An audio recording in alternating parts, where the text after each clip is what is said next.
how the details of Die Hard grounded into reality. Now, Die Hard is not only one of the best action movies ever made, probably the best Christmas movie ever made, but just in general, one of the greatest films to ever have been created. It displays a very relatable and grounded main character in John McClane, as well as an incredible, powerful, and intelligent antagonist in Hans Gruber, and them having a very satisfactory game of cat and mouse in between them throughout the entire film. Now, something that a lot of lesser movies forget in general when they create their stories is that every person and character we see on screen throughout the movie is their own character and their own person with their own backstory to them. Even though that's not something we see, they still have a story of their own. And in a lot of modern movies, we see a lot of people that just don't act like normal people whatsoever, you know? They just don't feel real. And it feels a lot like a character who was fictionally created rather than a person who actually exists in this universe. And that is where a movie like Die Hard excel at making even the tiniest characters and extras feel like very real people. So Hans Gruber's plan all throughout the movie is to get into this vault that is holding $650 million.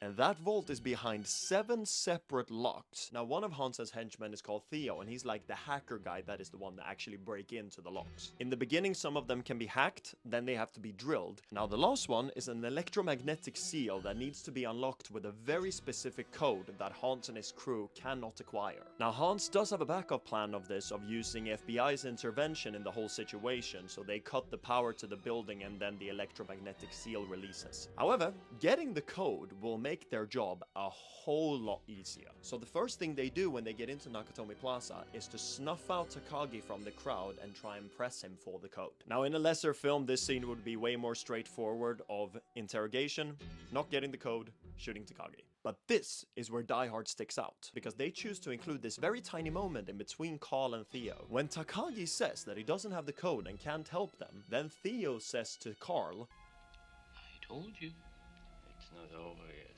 And Hans also looking over at Carl and Theo looking like an annoyed school teacher. When Takagi then refuses to give up the code and gets shot by Hans, we see Carl hand Theo some cash. So this is then showing that before this whole movie, Theo and Carl have argued back and forth about what the outcome would be of actually interrogating Takagi, and they couldn't find any common ground on what would happen, so they decided to bet on whether or not Takagi would give them the code. This moment here is so tiny, but it makes these characters feel so much more real. It gives us an idea of what they're like outside of the situation, and we can almost imagine in front of us what this situation looked like beforehand. And there are countless examples of this all throughout the entire film, and it's one of the reasons why it is one of the greatest movies ever made.